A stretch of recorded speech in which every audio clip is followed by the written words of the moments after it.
Let's tackle a massive sacred cow, confession of sin. So you see, the issue with this doctrine is you are trying to remind God of things that don't exist in his mind. It says that all of our transgressions have been done away with. All of them have been blotted out. So now, by you confessing sin, you're trying to remind God, like I said, about something that in his mind doesn't exist.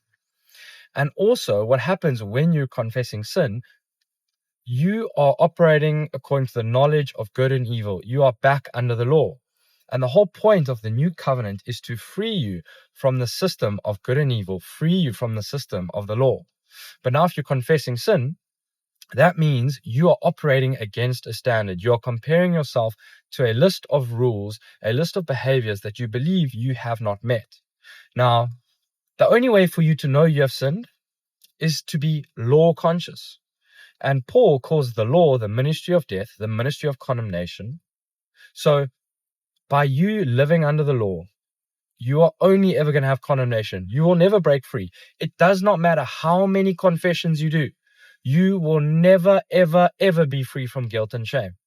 So long as you keep trying to remind God of things that don't exist and live under a covenant that does not exist and hold yourself against laws that no longer exist, you will live in frustration and bondage, like Paul said. So it's not about confessing sin. It's about confessing righteousness, that you and your Father are one, that you share the same DNA. That is how you achieve victory in life. It says those who receive the abundance of grace and the gift of righteousness shall reign in life. Romans chapter 5 verse 17. It doesn't say those who go and do confession shall reign in life. So be mindful of your righteousness, not of your perceived shortcomings.